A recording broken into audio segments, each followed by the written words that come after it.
자, 오늘은 스가랴 서론에 이어서 이제 1장 7절부터 이어지는 8가지 환상 이야기를 함께 좀 보도록 하겠습니다. 환상의 내용은 대부분 좋은 내용이다라고 했고요. 이제 이스라엘 백성에게는 구원의 메시지, 이방 나라에게는 심판의 메시지. 그래서 이런 두 가지 이야기가 이제 함께 주어져 있다, 이렇게 좀 보면 되고요. 그리고 이제 8가지 이상은 하루 동안에 본 이상입니다. 이제 근거는 명확하게 모르지만 이제 주석서를 보니까 이제 하루 동안에 다 주어졌다. 그래서 내가 또 보니 이게 또라는 단어가 이렇게 나와요. 근데 우리가 지금 학계를 보았는데 학계에서의 어떤 하나님의 말씀이 임할 때마다 이제 특징적인 게 페르시아 달력이 나왔어요. 그래서 이제 언제 하나님의 말씀이 임했다라고 날짜까지 이렇게 아주 명확하게 나옵니다. 그런데 이제 이 이상을 보았을 때에도 날짜가 나오는데 이 날짜가 이제 중간에 나오지 않고요. 중간중간에는 내가 또 보니라는 표현으로 쭉 이어져 있습니다. 그래서 이제 이 8가지 이상을 이제 하루 동안에 본 것이다, 이렇게 좀 이해하는 그런 경향이 조금 있습니다. 자, 우리 말씀 보면서 읽으면서 좀 봅시다. 7절, 다리오 왕 제2년 11째 달 곧 스밧월 24일에 이또의 손자 베레가의 아들 선지자 스가랴에게 여호와의 말씀이 임하니라. 이 여호와의 말씀이 임하니라, 요 표현이 한 번 나오고 8가지 이상이 쭉 이어진다, 이렇게 좀 보면 됩니다. 자, 스가랴 1장 1절에서 이제 하나님의 말씀이 임할 때 1절 이후로 3개월이 지났습니다. 그래서 3개월 동안에는 스가랴가 아무런 이야기가 없었다. 그래서 하나님이 말씀하실 때 스가랴가 말하기 시작했고, 하나님이 침묵하실 때는 스가랴는 침묵했고요. 그리고 하나님이 다시 말씀하기 시작할 때 그때 이제 또 다시 이제 말한다. 그래서 우리가 이제 하나님보다 자꾸 이제 조급하게 좀 앞서서 무언가를 얻기 원하고 행하기 원하는데, 우리가 이 선지자들의 태도를 보면 아주 귀한 교훈을 얻을 수가 있는 것이죠. 그래서 하나님이 말씀하실 때 이제 순종하고, 말씀이 없을 때는 뭐 해야 돼요? 그냥 멈춰서는 것이죠. 그래서 내가 원하는 대로 무언가 하기를 원해서 이렇게 막 앞서가면 좀 일을 그르칠 때가 좀 많이 있는 것 같아요. 대부분 우리의 조급함 때문에 그렇죠. 하나님의 때, 하나님의 시간은 정확한데 우리는 조금 빨리 되고자 하는 그런 마음, 조급한 마음, 이런 것들이 좀 일반적으로 좀 있는 것 같습니다. 그래서 일반적으로 우리의 조급함 때문에 우리에게 필요한 것이 좀 인내하는 것이죠. 하나님의 말씀이 없을 때에는 대부분 no, 이런 경우가 좀 많은 것 같아요. 말씀이 없을 때에는 no, 아니면 wait, 기다려라, 이렇게 좀 의도하시고 말씀을 안 하실 때도 있고, 또 때로는 이제 질문이 잘못됐을 때 하나님 말씀을 안 하실 때도 있는 것 같아요. 그래서 어떤 질문을 하는데 하나님이 말씀하세요. 그런데 내 질문과 전혀 다른 답을 주시는 그럴 때도 있습니다. 그리고 말씀을 안 하실 때도 있고요. 대표적으로 이제 제가 최근에 욥기를 이제 정리를 마쳤어요. 그런데 이제 욥기에 보면 욥이 막 이렇게 질문하잖아요. 근데 하나님이 침묵을 하세요. 아주 오랫동안 침묵하셨습니다. 그리고 나서 이제 마지막에 하나님 말씀하시는데 질문에 대한 답은 안 하십니다. 다른 이야기를 하십니다. 그래서 이제 우리의 관심, 내가 듣고자 하는 것과 하나님이 우리에게 말씀하고자 하는 것, 이게 좀 다를 때가 좀 있고요. 또 이제 내가 이제 시기, 어떤 좀 빨리 듣고자 하고 빨리 인도함을 받고자 하는 그 조급함과 그런 욕망이 있지만, 하나님은 대부분 좀 기다리라고 하시면서 가장 정확한 때, 가장 좋은 방법으로 우리를 좀 인도하시고자 하는, 그게 이제 하나님과 우리가 좀 부딪힐 때가 있는 것이죠. 그래서 우리가 배워야 하는 것이 이제 기다리는 것이죠. 그래서 이 선지자들이 3개월 동안 아무 말씀이 없었는데 아무 말씀 없을 때는 말씀 선포 안 하고요. 그리고 말씀이 임하면 그때 또 선포하고, 좀 이러한 것들을 통해서 우리가 조금 좀 이런 부분, 이런 메시지를 우리가 좀 배울 수 있는 것 같습니다. 이제 8가지 이상이 나와요. 근데 8가지 이상이 한번 좀 어떠한 장면인지 우리가 좀 상상하면서, 조금 이상할 수도 있지만 좀 상상하면서 한번 좀 보면 좋을 것 같습니다. 자, 8절 보니까 내가 밤에 보니, 이제 밤이에요. 그래서 이 스가랴가 중간중간에 보면 내가 잠시 졸았다가 또 보니, 뭐 이런 표현이 나와요. 그러니까 밤이니까 좀 피곤했던 것이죠. 그래서 보통 이제 이상과 환상을 볼 때는, 꿈은 여러분 어떤 거죠? 꿈은 아예 자고 있을 때 내가 무의식 속에서 꿈을 꾸는 거죠. 근데 환상은 조금 달라요. 근데 이상, 환상은 약간 비몽사몽이다, 이렇게 생각하면 됩니다. 그래서 이제 하나님 이렇게 주시는 그 환상을 이제 볼 때 정신이 말똥할 때 이제 환상을 확 이렇게 펼쳐지는 걸 보는 것이 아니라 잠깐 이렇게 기도하다가 이렇게 조는 것 같이 이렇게 비몽사몽간의 환상을 보고 이렇게 깨어나고 이러한 경우들이 있는 거예요. 그래서 이제 꿈은 무의식이지만 환상은 중간이다. 그래서 비몽사몽간이다. 그리고 이제 여기서도 이제 밤이다. 이렇게 좀 말하죠.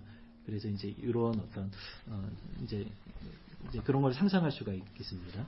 환상도 경험을 보신 적 있어요? 예전에 예. 근데 저는 이제 많은 것들을 자주 경험하지 못했지만 하나씩은 다 경험해봤어요. 육성 한번 들어보고 환상 한번. 근데 이제 꿈은 여러 번 이렇게 좀 많이 이렇게 좀 꾸고요. 이제 그렇게 합니다. 8절에 내가 밤에 보니 한 사람이 붉은 말을 타고 골짜기 속 화석류 나무 사이에 서고. 자, 그래서 나무가 있다. 그리고 그 사이에 누가 있어요? 한 사람이 있는데 그 한 사람이 뭐 하고 있었어요? 말을 타고 있었다. 그러니까 말 위에 있었던 것이죠. 내려오지 않았어요. 말 위에 있습니다. 그 뒤에는 뭐가 있냐면 붉은 말과 자줏빛 말과 백마가 이렇게 그 뒤에 좀 이렇게 그 다음 단계의 어떤 뭐 그런 이제 호위하는 어떤 그런 의미로서 좀 상상을 해도 되겠습니다. 9절 내가 말하되 내 주여 이들은 무엇이니까. 그러니까 스가랴가 이 모습을 보고 하나님께 물어보는데 이것이 무엇입니까? 이렇게 좀 물어보죠. 내게 말하는 천사가 내게 이르되 이들이 무엇인지 내가 내게 보이리라. 자, 화석류 나무 사이에 선자가 대답하여 이르되 자, 이제 스가랴가 이들이 무엇입니까? 라고 말했는데 천사가 이제 대답을 하죠. 내가 너한테 보이리라 이렇게 말했는데 실제로는 그 환상 속에 있는 화석류 나무 사이에 선 자가 대답하는 그런 것이죠. 그래서 이제 환상 속에서 나에게 이제 메시지가 오는 좀 그런 어떤 상황으로 좀 이제 봐야 되는 것입니다. 화석류 나무 사이에 선자가 대답하여 이르되 이는 여호와께서 땅에 두루 다니라고 보내신 자들이니라. 그렇다면 이 두루 다니라 이거 뭐죠? 정찰한 거예요. 땅 온 세상을 다 보고 온 그런 어떤 정찰의 임무를 하고 온 사람입니다. 11절 그들이 화석류 나무 사이에 선 여호와의 천사에게 말하되 우리가 땅에 두루 다녀보니 온 땅이 평안하고 조용하리이다. 그러니까 전쟁이 없는 어떤 그 완전히 어느 나라가 완전히 평정한 그래서 이제 온 땅이 평안하고 이제 조용하다 이렇게 좀 말합니다. 역사적으로 요 시기를 따지면 그 페르시아의 그 다리우스 왕 이제 시대라고 하는데요. 이렇게 좀 전쟁이 없고 아주 오랜 시간 동안 이제 평안한 어떤 그런 시기로 이렇게 좀 보기도 하고요.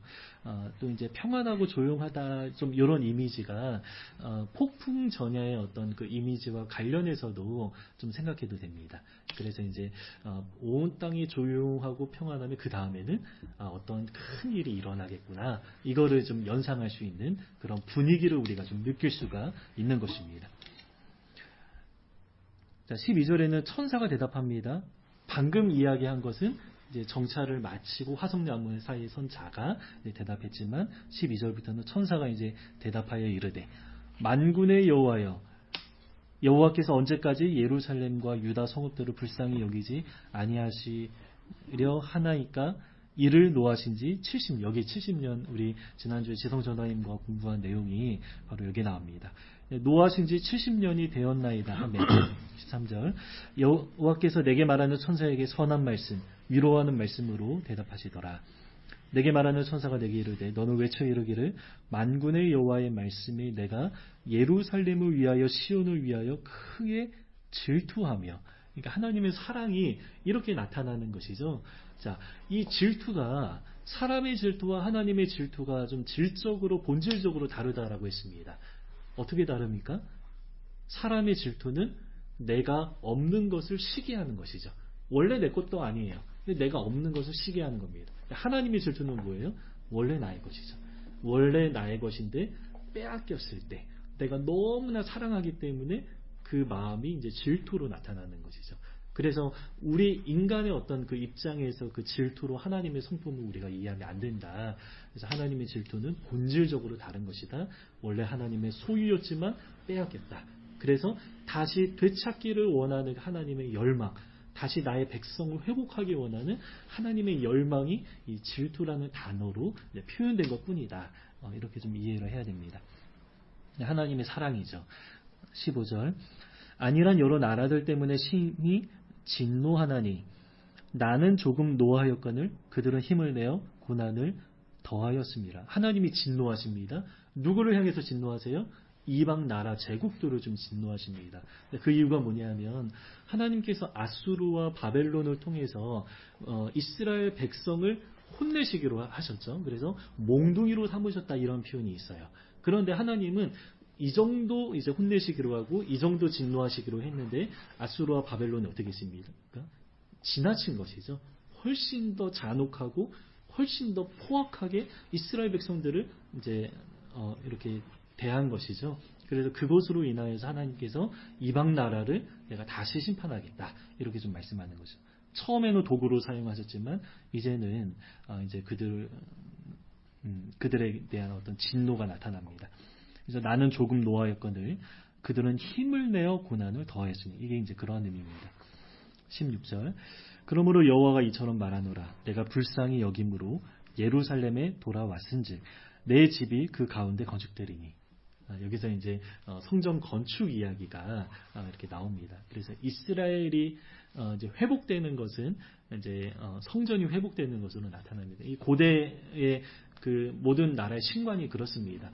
나라의 가장 수도의 가장 중심에 뭐가 있습니까? 성전이 모든 나라가 고대는 다 그렇게 있어요. 그래서 나라가 회복되었다라는 것은 성전이 회복된 것이고요. 그리고 나라가 멸망했다라는 것은 이제 성전이 이제 멸망하는 이제 그러한 모습으로 나타나는 것이죠. 그래서 하나님이 이제 예루살렘의 내 집을 다시 이제 건축하겠다. 그리고 예루살렘 위에 먹줄이 처지리라. 이 먹줄이라는 것은 건축 용어거든요.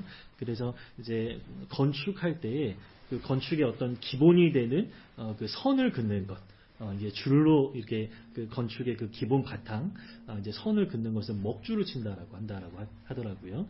그래서 이제 이 먹줄이라는 것은 이제 성전이 건축되는구나 이렇게 좀 상상할 수가 있는 것이죠. 그래서 밑에 설명을 보면 환유법이라고 합니다. 그 제유법과 환유법이 조금 다르지만 비슷합니다. 근데 제유법은 여러 개가 있는데 그 중에 하나가 이 여러 개를 다 포함하는 내용이 바로 제유법입니다. 그래서 뭐 봉고차라고 말하는데 봉고차는 원래는 한 제품 이름이죠. 근데 승합차 여러 승합차가 있는데 옛날에는 승합차의 대표로서 봉고차를 이야기를 했어요. 요즘에는 승합차의 대표로서 스타렉스를 말합니다. 이게 이제 제유법이에요. 근데 환유법은 이제 비슷한 이미지를 가지고 이거를 이제 대표해서 말하는 거예요. 좀 비슷한 것이죠. 근데 여러 개 중에 하나를 말하는 것이 아니라 비슷한 이미지를 가지고 이거는 이거다 이렇게 좀 내다보게 하는 것이죠. 예를 들면 이제 우리나라 우리 민족을 말할 때 백이민족이라 이렇게 말하거든요. 백이민족 이게 우리나라의 그 특징 좀 대표적인 특징으로서 말하는 것이죠. 그래서 백이 흰 옷 하면 우리나라 이게 바로 환유법입니다. 그래서 이 먹줄이 처지리라 이것은 성전이 건축되리라 이런 어떤 의미로서 이해를 해야 된다. 그래서 우리가 그냥 문자적으로 그냥 먹줄이 처진다 이렇게 좀 이해하면 안 되는 거예요. 성경에 이런 표현들이 아주 많이 나옵니다. 그래서 우리가 제유법과 환유법을 조금 잘 이해할 필요가 좀 있습니다. 만군의 여호와의 말이니라 17절 그가 다시 외쳐 이르기를 만군의 여호와의 말씀에 나의 성읍들이 넘치도록 다시 풍부할 것이라 여호와가 다시 시온을 위로하며 다시 예루살렘을 택하리라 하라 하니라. 자, 반복되는 표현이 있습니다. 다시, 그죠? 네, 다시 외쳐, 또 다시 풍부할 것이라, 또 다시 시온을 위로하며 다시 예루살렘을 택하리라. 우리가 좀 성경을 볼 때 아주 중요한 이 포인트가 반복되는 것인데 하나님께서 이전의 어떤 그 영광과 또 이제 회복에 대한 어떤 그 하나님의 마음이 바로 이제 이 다시라는 단어에 이제 표현되는 것입니다. 그래서 이제 첫 번째 그 이상은 이 화석류 나무 사이의 선자 이야기였습니다. 자, 우리 두 번째 이상 다음 페이지 보면요. 내 뿔과 내 대장장이 이야기가 나옵니다. 이거 첫 번째 이상하고 완전히 다른 이야기지만 메시지는 아주 비슷합니다. 자, 어떤 내용인지 봅시다. 내가 눈을 들어 본즉, 첫 번째 이상을 보고 나서 눈을 들었다 이렇게 말하죠. 그러면 눈을 들었으면 그 전에는 뭐 해야 돼요? 눈을 잠시 내리고 잠시 눈을 감고 그래야 눈을 드는 것이죠. 그래 첫 번째 이상을 보고 나서 잠시 숙고하는 거예요. 이상이 어떤 의미인가? 또 이게 어떤 메시지를 주었는데 이게 이러한 의미구나. 잠깐 묵상하는데 다시 눈을 들어서 보니까 바로 이어진 환상이 나오는 것이죠. 자, 눈을 들어 본즉 네 개의 뿔이 보이기로. 자, 우리 요한계시록 했으니까 이 4라는 숫자가 좀 어떤 무엇을 상징했죠? 온 세상. 그렇죠. 온 세상. 그러니까 동서남북 이렇게 좀 생각을 하면 돼요. 그래서 온 세상. 근데 4라는 숫자가 이 8가지 이상 중에 또 나옵니다. 나중에. 근데 그때도 이제 온 세상. 이렇게 좀 의미한다. 이렇게 봐야 됩니다. 그런데 온 세상에 뿔이 보이기로. 자, 뿔은 무엇을 상징합니까? 힘을 상징하죠. 권위, 권세, 왕권 이런 것들을 좀 상징하는 거예요. 그래서 4개의 뿔은 온 세상에 있는 힘 있는 왕들을 말하는 것이다. 이렇게 우리가 해석하면 되겠습니다. 19절 이에 내게 말하는 천사에게 묻되 이들이 무엇이니까 물어봤습니다. 이제 내게 대답하되 이들은 유다와 이스라엘과 예루살렘을 흩뜨린 뿔이니라. 자, 그러면 유다와 예루살렘을 흩뜨린 뿔이다라고 하면 우리가 좀 연상되는 나라들이 있는 것이죠. 뭐 이제 애굽은 약간의 관련이 있고 또 이제 아수르와 이제 바벨론 뭐 이렇게 생각을 할 수가 있습니다. 페르시아까지 이제 이 밑에 설명을 보면 뭐 에돔 뭐 이렇게까지 포함시켜서 뭐 내 나라 이렇게 좀 보기도 하는데 그냥 온 세상의 나라다 이렇게 보는 게 조금 더 좋습니다. 20절 그때 여호와께서 대장장이 4명을 내게 보이시기로. 자, 이 대장장이는 어떤 대장장이냐면 뿔을 파괴하는 대장장이입니다. 그리고 이제 4명입니다. 4명의 뿔을 파괴하는 대장장이가 나오는데 이방 나라의 통치는 이제 끝났다. 이제 파괴의 어떤 이방 나라에 대해서는 심판의 의미가 대장장이를 통해서 나타납니다. 21절 내가 말하되 그들이 무엇하러 왔나이까 하니 대답하여 이르시되 그 뿔들이 유다를 흩뜨려서 사람들이 능히 머리를 들지 못하게 하니 이 대장장이들이 와서 그것들을 두렵게 하고 이전의 뿔들을 들어 유다 땅을 흩뜨린 여러 나라의 뿔들을 떨어뜨리려 하느니라 하시더라. 이게 뿔과 뿔의 어떤 그 내용이에요. 네, 이전의 뿔이 있습니다. 그리고 지금의 뿔이 있습니다. 근데 이전의 뿔이 압제를 당했지만 이제는 이전의 뿔을 들어서 이방 나라들을 이제 심판하는 그런 어떤 말씀을 좀 하십니다. 그래서 이 내용은 이제 이방 나라의 통치는 이제 끝났다. 그러면 누가 통치하십니까? 이제 하나님이 통치하신다. 하나님이 통치하시고 하나님이 예루살렘 회복하는 이 시대가 온다. 이거를 이제 말씀하는 것이죠. 자, 우리 세 번째 이어서 봅시다. 자, 세 번째 환상은 측량줄을 잡은 자입니다. 2장 1절입니다. 내가 또 눈을 들어본즉 한 사람이 측량줄을 그의 손에 잡았기로. 자, 환상 속에 내가 또 눈을 들어본즉 이제 이어지는 내용입니다. 한 사람이 측량줄을 손에 잡았습니다. 그리고 스가랴가 질문하죠. 스가랴가 환상 속에 있는 어떤 사람. 자, 지금까지는 천사에게 물어봐요. 그죠? 천사에게 물어보고 그 환상 속에서 이제 대답을 하기도 하는데 지금 조금 달라졌죠? 스가랴가 누구한테 물어봤어요? 환상 속에 있는 어느 사람에게 직접 물어보는 조금 이게 달라진 좀 내용입니다. 그래서 직접 이제 물어보는데 내가 어디로 가느냐 물은즉 그가 내게 대답하되 예루살렘을 측량하여 그 너비와 길이를 보고자 하노라. 자, 요 환상은 그 요한계시록의 그 환상하고 아주 유사한 그런 내용입니다. 한번 내용 볼까요? 말할 때 3절 내게 말하는 천사가 나가고 다른 천사가 나와서 그를 맞으며 이르되 너는 달려가서 그 소년에게 말하되 이르기를 예루살렘은 그 가운데 사람과 가축이 많음으로 황폐화되어 가지고 이제는 사람도 없고 들짐승만 있는 어떤 그 완전히 예루살렘이 황폐화되었던 그런 시기가 있었는데 이제는 사람과 가축이 많아졌다. 그리고 중요한 것이 바로 이겁니다. 성곽 없는 성읍이 될 것이라. 자, 성곽이 없다. 성곽이 없는 대신에 5절 여호와의 말씀이 내가 불로 둘러싼 성곽이 되며 그 가운데에 영광이 되리라. 자, 고대 성이 있는데요. 성곽이 없는 성이 있습니까? 전혀 없죠. 성곽이 있어야 세금도 아주 명확하죠. 그래서 이제 그 안에 있는 사람들은 세금을 반드시 걷고 밖에 있는 사람들은 세금을 걷지 않고, 그런데 밖에 있는 사람들이 세금을 내면 전쟁 때에 들어올 수 있는 그런 권리를 주는 것이죠. 그래서 이게 그 뭐 세금과 여러 가지 전쟁과 완전하게 구별짓는 것이 바로 이 성곽, 성벽이에요. 그런데 성곽이 없다. 아예 없다. 그래서 측량을 할 수 있습니까? 없습니까? 측량이 안 된다라는 거예요. 그런데 대신에 성곽 대신에 하나님께서 뭘로 보호하세요? 불로 보호하신다. 그래서 이제 이스라엘 출애굽할 때 이제 불기둥으로 이스라엘 백성들을 이제 보호하셨는데, 하나님께서 그처럼 이 이스라엘 백성들을 불로 보호하시고, 사람이 많고 가축이 많고 성곽이 없지만 아주 안전한, 그리고 또 한 가지 이어진 내용이 있습니다. 자, 이거는 이제 세 번째 환상인데요.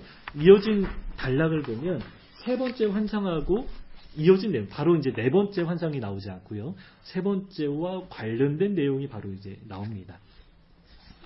자, 6절을 봅시다. 오호라 너희는 북방 땅에서 도피할지어다. 이 북방 땅은 이제 포로가 된 땅을 말하는 거예요. 상징적으로. 사실은 북동쪽입니다. 그러나 그냥 편의상 북쪽이라고 말합니다. 왜냐하면 이제 예루살렘 입장에서 볼 때에 북동이지만 포로들이 올 때에는 북동에서 대각선으로 오는 것이 아니라 북동에서 북으로 오고 북에서 남으로 오는 것이죠. 그래서 이제 예루살렘 입장에서는 이제 뭐 북쪽에도 이제 그 제국이 있었기 때문에 일반적으로 이제 북방 땅 이렇게 좀 말합니다. 도피할지어다 여호와의 말씀입니다. 이는 내가 너희를 하늘 사방, 이것도 이제 네 방향이죠. 네 방향의 바람같이 흩어지게 하였습니다. 여호와의 말씀이니라. 바벨론 성에 거주하는 시온아, 이게 이제 바벨론이라고 합니다. 바벨론 성에 거주하는 시온아, 이제 너는 피할지니라. 만군의 여호와께서 이같이 말씀하시되 영광을 위하여 나를 너희를 노력한 여러 나라로 보내셨나니 너희를 범하는 자는 그의 눈동자를 범하는 것이라. 그러니까 계속 이제 포로된 백성들에게 말하는데 도피하라, 피하라 이렇게 좀 이야기를 하는데, 그 이유가 하나님의 심판이 이제 그 제국 가운데 임하기 때문에 이제 피하라 뭐 이런 식으로, 실제로 피하라라는 말은 아니죠. 이제 하나님의 심판이 임한다를 이러한 어떤 표현으로 이제 하는 거죠. 8절 그 마지막에 보면 너희를 범하는 자는 그의 눈동자를 범하는 것이라. 그래서 너희를 괴롭히고 너희를 압제하는 자들은 그 자신의 눈동자를 범하는 것이다. 그러니까 이 눈이라는 것이 신체 기관에서 굉장히 중요하잖아요. 그래서 모세에게 하나님께서 내가 누군가 이제 두 가지로 말씀하시는데, 독수리 같이 너희를 길렀다 이렇게 말하고요. 또 한 가지는 눈동자 같이 보호하셨다 이렇게 말해요. 그러니까 이 독수리 같이 너희를 길렀다라는 훈련하셨다라는 거예요. 광야에서 훈련하셨다. 독수리가 새끼를 이제 엄하게 훈련하는 것처럼. 그러나 또 한 가지 눈동자 같이 보호하셨다. 이 눈동자는 굉장히 연약한 거잖아요. 그런데 이제 뭐 눈썹도 있고 눈꺼풀도 있고 뭐 여러 가지로 겹겹이 쌓여 있는 것이죠. 그래서 이제 눈동자 같이 보호하셨다. 뭐 이런 표현들이 있는데, 이제 그 신체 기관에서 이렇게 아주 중요한 어떤 그거를 차용해서 이렇게 하나님을 이제 설명했는데, 이제 여기서도 이제 눈동자를 범하는 것이라 이제 눈동자에 상처를 입는다. 이거는 이제 하나님의 심판을 이렇게 좀 보호의 반대죠. 심판을 이제 상징하는 것입니다. 9절 내가 손을 그들 위에 움직인즉 그들이 자기를 섬기던 자들에게 노략거리가 되리라 하셨나니. 그러니까 상황이 완전히 변화된다 이렇게 말하죠. 너희가 만군의 여호와께서 나를 보내신 줄 알리라. 그래서 6절부터 9절까지는 이스라엘이 회복된다, 나라가 회복된다 이 이야기고요. 이제 10절부터 나오는 모든 내용은 하나님의 임재가 회복된다. 그래서 나라의 회복과 하나님의 임재의 회복은 늘 연결이 되어 있습니다. 10절 봅시다. 여호와의 말씀에 시온에 따라 노래하고 기뻐하라. 이는 내가 와서 내 가운데 머물 것임이라. 학개서에서도 이게 아주 중요한 메시지로 나왔습니다. 11절 그날의 많은 나라가 여호와께 속하여. 바로 이겁니다. 자, 세 번째 환상하고 연결이 됩니다. 왜냐하면 성곽이 없다. 주민이 많아질 것이다. 그리고 예루살렘 중심으로 많은 나라가 하나님을 믿는 백성으로 이렇게 들어올 것이다. 이런 어떤 이야기죠. 그날의 많은 나라가 여호와께 속하여 내 백성이 될 것이요 나는 내 가운데 머물리라. 내가 만군의 여호와께서 나를 내게 보내신 줄 알리라. 여호와께서 장차 유다를 거룩한 땅에서 자기 소유를 삼으시고 다시 예루살렘을 택하시리니 모든 육체가 여호와 앞에 잠잠할 것은 여호와께서 그의 거룩한 처소에서 일어나심이니라 하더라. 우리가 이런 말씀을 통해서 좀 알 수 있는 게 이스라엘만 선택하신 것은 아니다라는 걸 알 수가 있죠. 이스라엘을 통해서 다른 나라에게 하나님의 어떤 영광과 그 이제 복음을 좀 드러내고 전하기를 원하셨던 이제 제사장 나라로서 그 기능을 하기를 처음부터 원하셨는데 이제 이스라엘 나라가 회복될 것이다라고 말하면서 많은 나라가 들어오게 될 것이다. 여호와께 속하게 될 것이다. 이렇게 말하는 것이죠. 근데 이것도 이제 제사장 나라의 어떤 회복을 말하는 것이고 신약적으로 말하면 이제 어떤 선교적인 사명까지도 이제 같이 다 연결되는 그런 내용입니다. 네. 자, 우리 네 번째 예상 봅시다. 자, 네 번째 예상은 대제사장 여호수아와 관련된. 자, 우리 당시에 두 명의 지도자, 영적인 지도자가 정치적인 지도자 그리고 종교적인 지도자가 있었죠. 자, 정치 지도자는 누구였습니까?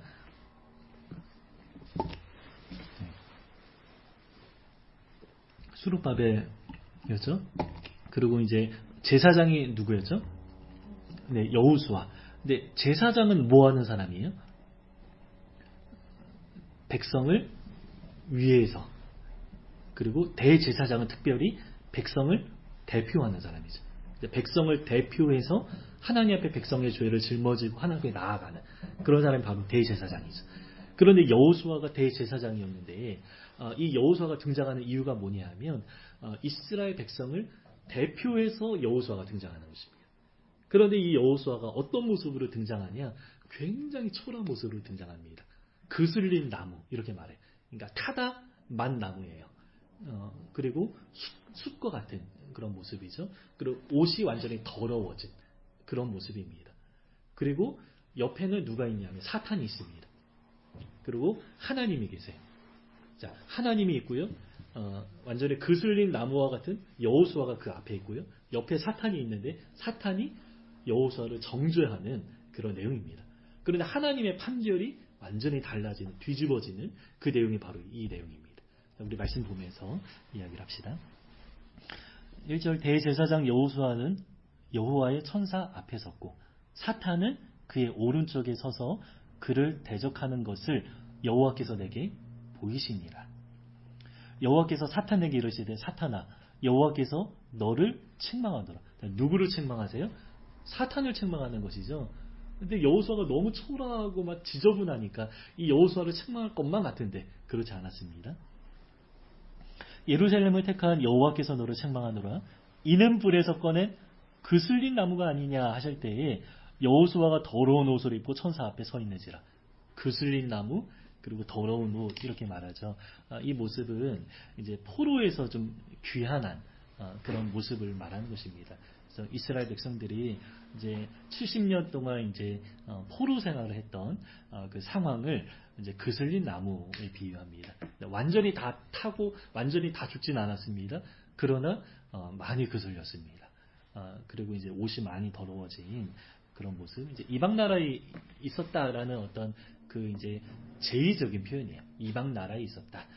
그래서 이스라엘 나라는 거룩한 땅이고 이방 나라는 더러운 땅이다. 보통 이런 이분법적인 사고가 있었거든요. 그래서 이제 그러한 의미로서 이제 이해를 해도 되겠습니다. 4절 여호와께서 자기 앞에 선 자들에게 명령하사 그 더러운 옷을 벗기라 하시고 또 여호수아에게 이르시되 내가 내 죄악을 제거하여 버렸으니 네, 완전히 이제 판결이 뒤집어지죠. 내게 아름다운 옷을 입히리라 하시기로. 여호수아가 더러운 옷을 벗고 아름다운 옷을 입게 됩니다. 그리고 5절 내가 말하되 정결한 관을 그의 머리에 씌우소서 하매 이제 관이 뭐예요? 관은 이제 왕권을 말하는 거거든요. 여러분 이거는 우리 신약에서 복음과 그냥 그대로 연결해서 이해를 해도 됩니다. 여러분 우리는 죄인이었죠. 그리고 정말 지저분한 하나님 앞에 도저히 설 수 없는 그 거룩하심 앞에서 우리는 심판을 받을 수밖에 없는데 형량이 뭐예요? 영원한 형량. 영원한 심판을 받을 수밖에 없는 우리입니다. 그런데 판결이 뒤집어졌어요. 예수 그리스도의 그 십자가 구원 사건으로 인해서 판결이 뒤집어졌는데 우리가 한 게 하나도 없어요. 그런데 하나님이 우리를 어떻게 표현하세요? 우리 지난주 금요일에 이제 나눴죠. 너는 거룩하다. 흠이 없다. 하나도 흠이 없는 하나님의 자녀다. 이렇게 판결하세요. 그냥 너 그거 죄 없애줄게. 그냥 내가 눈 감아줄게. 요 정도 수준이 아니라 극에서 극으로 완전하게 뒤바뀌었다라는 것이죠. 그래서 거룩하고 흠이 없는 자녀라 라고 말하시면서 우리에게 어떤 권한을 주시죠. 어떤 권한 주세요? 이제 나라를 통치한. 우리가 하나님 나라에 들어가면 우리가 이제 통치자로서 또 이제 그 하나님의 어떤 그 기업을 상속받는 이게 얼마나 대단한 거예요. 완전하게 바뀐. 우리가 좀 이렇게 느끼든 느끼지 못하든 이 법적인 판결은 완전히 뒤바뀐 극에서 극으로. 그래서 우리의 삶을 완전하게 뒤흔드는 이 복음의 엄청난 은혜가 이제 우리에게 임했는데 이제 구약에도 이제 그런 어떤 이야기가 나옵니다. 그래서 5절에 정결한 관을 그의 머리에 씌우소서. 이 관은 어떤 권세, 왕권 이런 것들을 좀 말하는 거예요. 그래서 이제 왕권을 주겠다. 그리고 다스리는 어떤 그 통치권 이런 것들을 함께 이야기를 합니다. 근데 여기서 우리가 좀 중요하게 봐야 되는 내용이 뭐냐면 여호수아가 대제사장이라는 거예요. 대제사장. 그런데 대제사장이 관을 쓰긴 관을 쓰거든요. 그런데 이제 여기서 보는 이제 관은 사실 이제 왕이 쓰는 관을 의미하는 것입니다. 그래서 이제 대제사장이 관을 썼다라는 것은 여호수아가 두 가지 역할을 한다라는 거예요. 제사장의 역할도 하고 왕의 역할도 한다.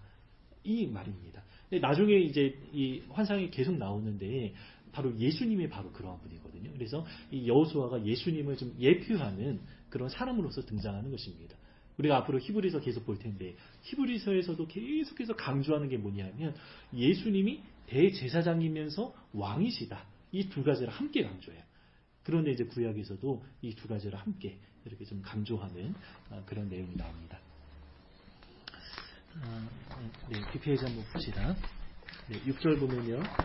여호와의 선사가 여호수아에게 증언하여 이르되 7절 만군의 여호와의 말씀에 내가 만일 내 도를 행하며 내 규례를 지키면 내가 내 집을 다스릴 것이에요. 이제 통치, 이제 관을 씌우시고 통치 이야기를 하시기 때문에 대제사장의 관이 아니라 왕의 관이다. 이렇게 좀 봐야 되는 것이죠.